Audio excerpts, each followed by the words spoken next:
Okay. សុំលេងសាដែលសែនឈឺចាប់បានមកប្រាំខ្ញុំមកភ្ញាក់ពីគេងទីសាស្រាប់សំលេងទាំងមួយគេងឬហើយបើចង់ទាំងសអាទលីដល់មកស្រាយក្រាំបងប្រាំថាបងឲ្យបែកគ្នាទៅឬហើយបែរដល់មកសៅវាបែកគ្នាទៅវាស្រួលនិយាយពេកហើយ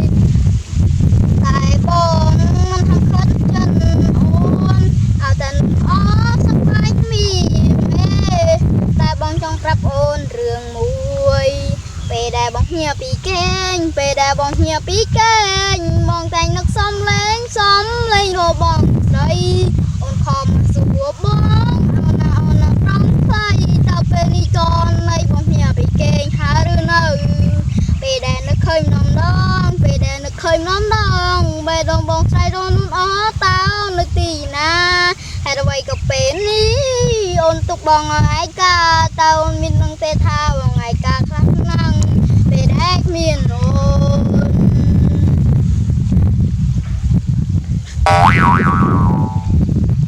អាត្លៃដល់មកស្រ័យប្រាំបងប្រាំថាបងឲ្យយើងបែកគ្នា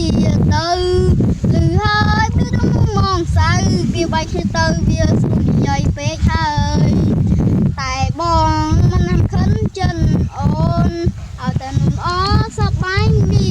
មេតែបងចង់ប្រាប់អូនរឿងមួយពេលដែលបងភ្ញាក់ពីគេងពេលដែលបងភ្ញាក់ពីគេងមកតែនឹកសំលេងរបស់បងស្រីបងខំសួរបងអូនណាប្រំថ្លៃតើពេលកូននៃបងភ្ញាក់ពីគេងហើយឬនៅពេលដែលនឹកឃើញនំដងពេលដែលនឹកឃើញនំដងបែរដល់មកស្រ័យដល់នួនតើនៅទីណាហើយអ្វីក៏ពេលនេះអូនទុកបងឯកាតើអូនមានទេថាបងឯកាខ្លាំងណាស់ពេលដែលមានអូន